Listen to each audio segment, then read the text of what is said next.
नमस्कार. श्री चांगदेव पासष्टी भाग 9 आणि ओवी क्रमांक 36. ओवी क्रमांक 36.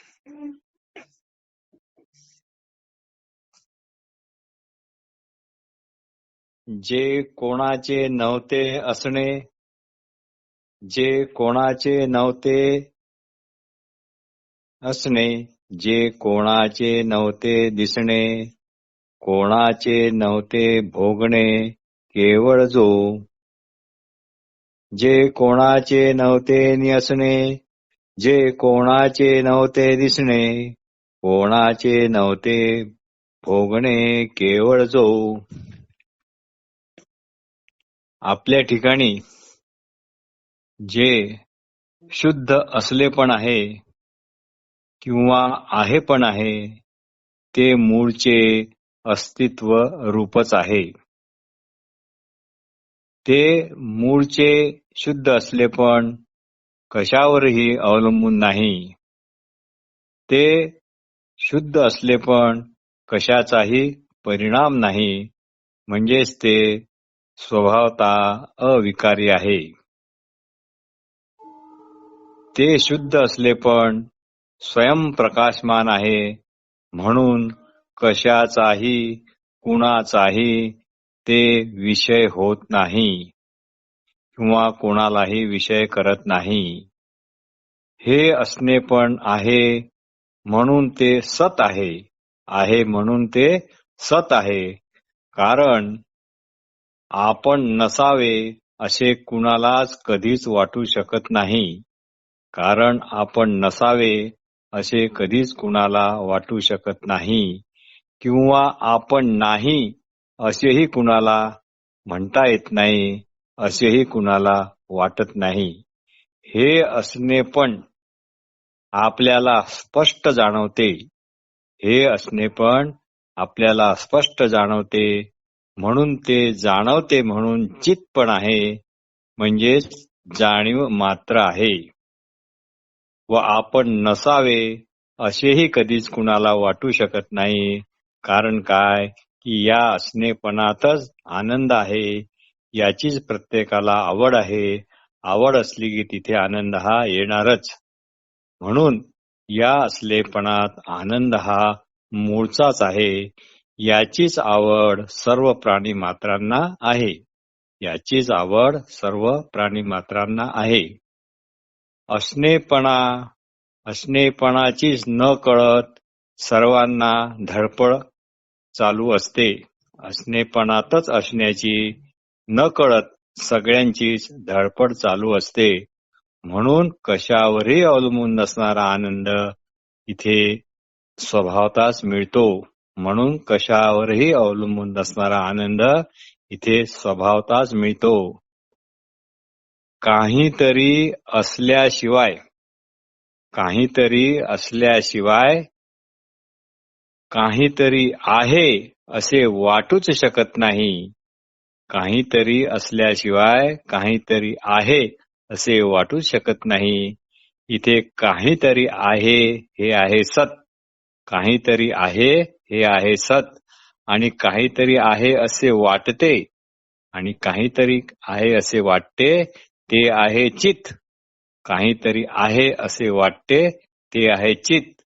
व आपण नसावे असे कुणालाच कधी वाटत नाही. कारण आपल्या असण्याची आपल्याला आवड आहे.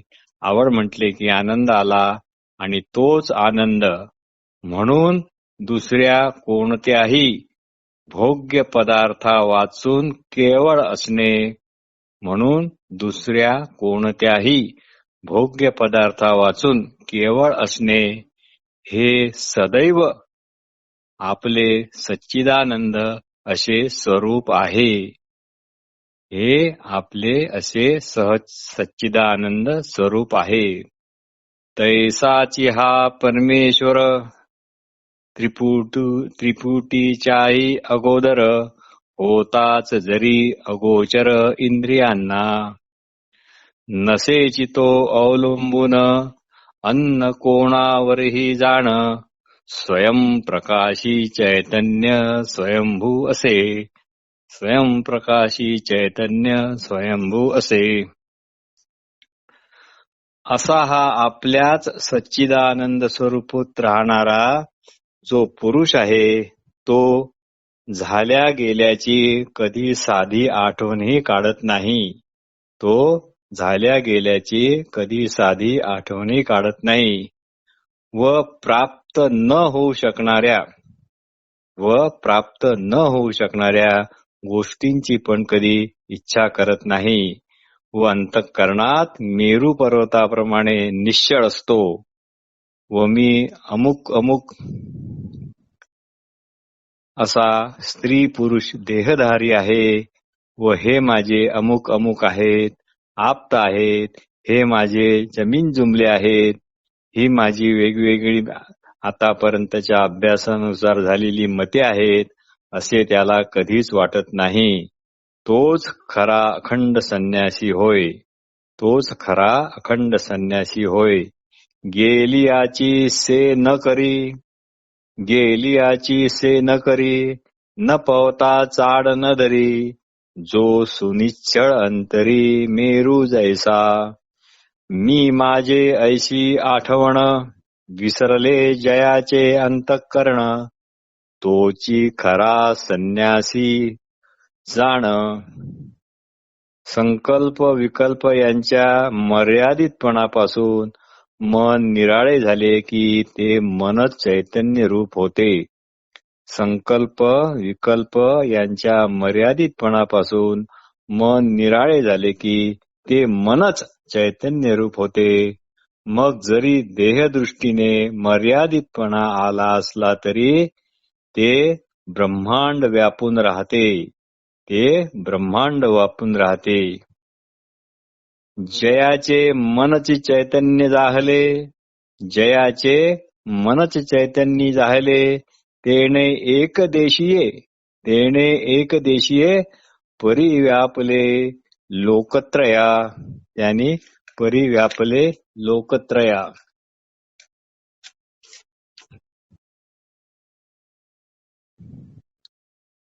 कोणतीही गोष्ट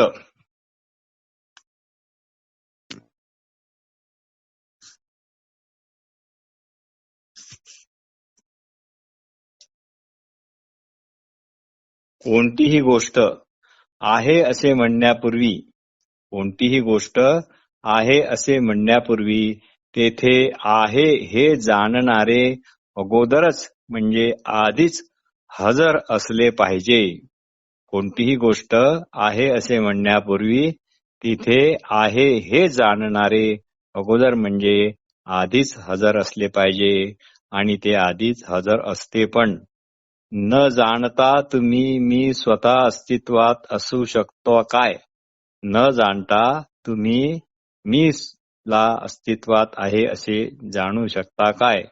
स्वतःचे अस्तित्व नसल्याचा प्रत्यक्ष अनुभव कोणाला असू शकत नाही. झोपेत किंवा मूर्छेत देखील काही ना काही चेतना ही बीज रूपाने असतेच असते. हे चांगदेवा, आयुष्य कितीही दीर्घ असो, आयुष्य कितीही दीर्घ असो तरी ते कालाच्या तुलनेत एका क्षणभरच आहे किंवा एक निमिष पण नाही. आहेपणा म्हणजे आपण असल्याची जाणीव, यालाच असलेपणा म्हणतात. या असलेपणाकडे लक्ष नसणे व भलत्याच पदार्थाकडे लक्ष असणे हेच खरे बंधन होय. या असणेपणाकडे लक्ष नसणे व भलत्याच पदार्थाकडे लक्ष असणे म्हणजेच बंधन होय. म्हणजे आपल्या सच्चिदानंदात्मक सुखाच्या आड आपणच येतो. म्हणजे आपल्या सच्चिदानंद सुखाच्या आड आपणच येतो. चांगदेवा, शरीर हे उद्या परवा पडायचेच आहे. चांगदेवा, शरीर हे उद्या परवा पडायचेच आहे. मग ते उद्या पडायचे ते आजच पडेना का काय फरक पडतो? तात्पर्य, कुणाचे असणे नसणे नसे त्याच्याशी घेणे देणे असतची असणे स्वसत्तेने. चैतन्य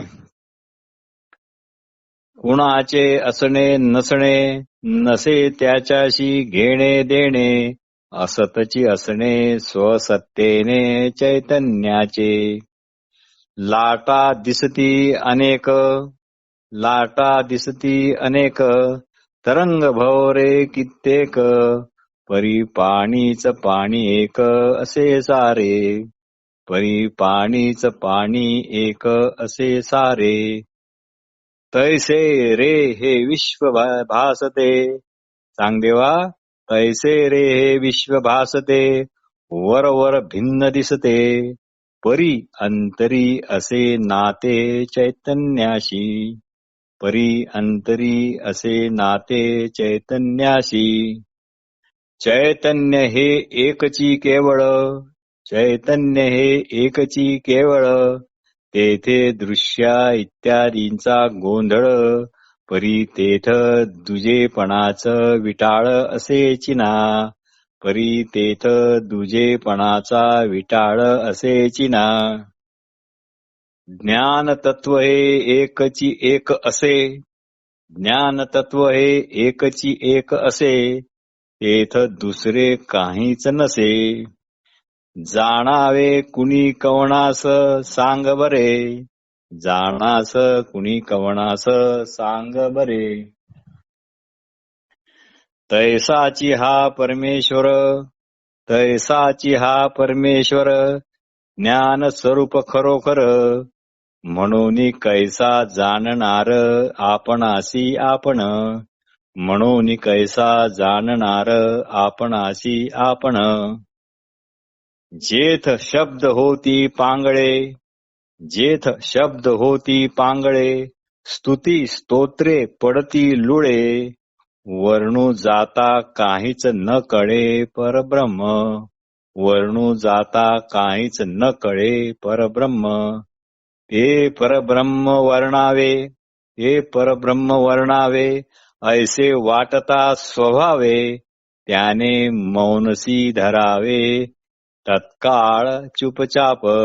त्याने मौनसी धरावे. तत्काळ चुपचाप. करू जाता त्याचे वर्णन. करू जाता त्याचे वर्णन.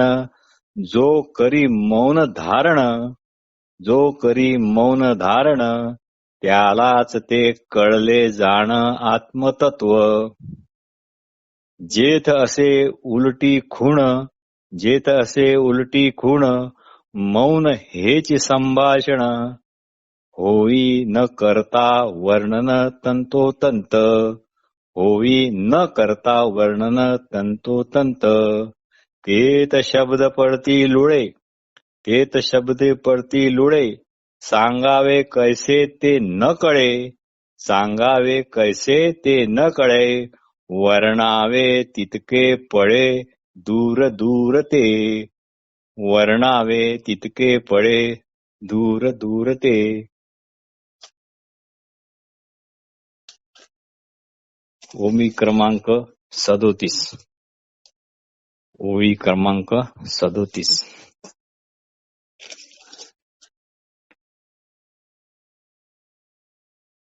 तया पुत्र तू वटेश्वराचा. तया पुत्र तू वटेश्वराचा. रवा जैसा कापुराचा. रवा जैसा कापुराचा. चांग्या मज तुझ आपणयाचा बोध एक. चांग्या मज तुझ आपणयाचा बोध ऐक.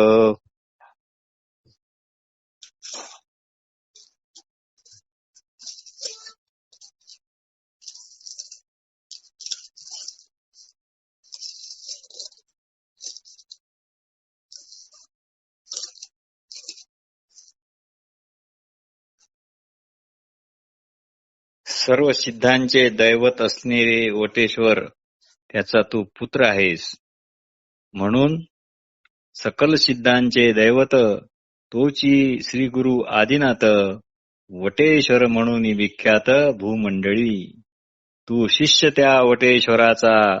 पुत्र जणू सच्चिदानंदाचा, अंश त्या परमेश्वराचा, तू भाग्यवंत.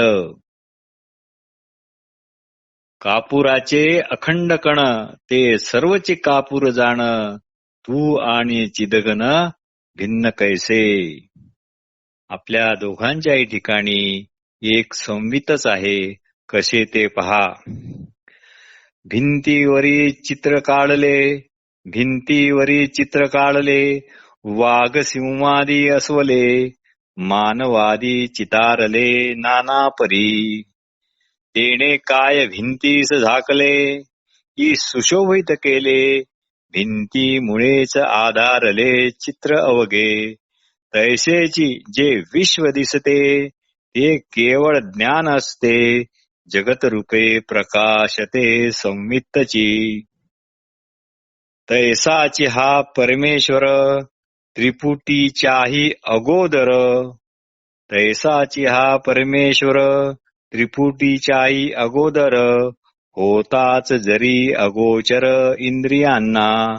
नसेची तो अवलंबून अन्य कोणावरी जाण, स्वयंप्रकाशी चैतन्य स्वयंभू असे. स्वयंप्रकाशी चैतन्य स्वयंभू असे. हे बघ चांगदेवा, सोन्याची लगड किंवा अलंकार हे दोन्ही भाव ज्याप्रमाणे केवळ आधारभूत सोन्याच्या ठिकाणी एकच एक असतात, त्याप्रमाणे जगताच्या व्यक्त अव्यक्ताला आधार म्हणून एकच चैतन्य तत्व आहे. म्हणून जगताच्या व्यक्त अव्यक्ताला आधार म्हणून एकच चैतन्य तत्व आहे. वास्तविक चैतन्य तत्व व्यक्तही नाही व अव्यक्तही नाही, हा भेद त्यांच्यात नाही. ते निर्गुणी नाही आणि ते सगुणी नाही, कारण काही निर्गुण व काही व्यक्त सगुण असा तिथे भेद नाही. पिचकारीत एक दट्ट्या असतो, तो दाबल्याशिवाय पाण्याचा फवारा कारंजासारखा उडूच शकत नाही. दट्ट्या म्हणजे जर निर्गुण असेल, तर सगुण म्हणजे रंगी बेरंगी विश्व. ते तरी व्यक्त ना अव्यक्त, नित्य नाशिवंत, या दोन्ही भावातीत अनादिसिद्ध. पाण्यावर तरंग उठतात, नाहीसे होतात, पण पाणी न उत्पन्न होत न कधी नाश पावत. आटल्या जाणाऱ्या अलंकारात न आटले जाणारे सोने हे तसेच्या तसेच असते. पाणी ही एकच एक वस्तू आहे हे विसरून, तरंग हे पाण्याहून निराळी स्वतंत्र आहे असे समजल्यामुळे व्यक्त अव्यक्त हा पेच निर्माण होतो आणि तो पुढे कधीच सोडवता येत नाही. सोन्याची लगड ही एकच एक वस्तू आहे हे विसरून दागिने हे सोन्याहून निराळ्या आणि स्वतंत्र आहेत असे समजल्यामुळे सर्व गोंधळ निर्माण झालेला आहे. आम्ही व्यक्त असो हा अव्यक्त असो, सगुण असो वा निर्गुण असो, आम्ही स्वतः कैवल्य वस्तूच आहोत. तू आणि मी, त्यामुळे आपण दोघे एकच आहोत. दोरी सापासारखी वाटली तरी दोरीच्या ठिकाणी आलेले सर्पत्व, दोरी सापासारखी वाटली तरी दोरीच्या ठिकाणी आलेले सर्पत्व हे दोरीच्या दृष्टीने मात्र अगदीच निरर्थक असते. हे दोरीच्या दृष्टीने मात्र अगदीच निरर्थक असते. दोरीला मी दोरीच आहे, दोरीशिवाय दुसरे काहीच नाही याची पूर्ण खात्री असते. हे ज्ञान तिला निशंक असे असते. माझ्यावर लाटा तरंग म्हणून काही माझ्यावर स्वतंत्र निराळे काही आहे असे पाण्याला कधीच वाटत नाही. माझ्यावर लाटा तरंग फेस बुडबुडे म्हणून काही माझ्याहून स्वतंत्र निराळे असे आले आहे असे पाण्याला कधीच वाटत नाही. तात्पर्य, चांगदेवा, आपले दोन देह जरी भिन्न आहेत पण आपण मात्र अभेद आहोत. वाद्य जरी दोन असले तरी त्यात नाद नाद म्हणून हा एकच आहे. जसे सर्व शास्त्रात जे काही सांगितलेले आहे त्या तत्वात विवेक विवेक म्हणून जो म्हणतात तो मात्र एकच आहे. नमस्कार.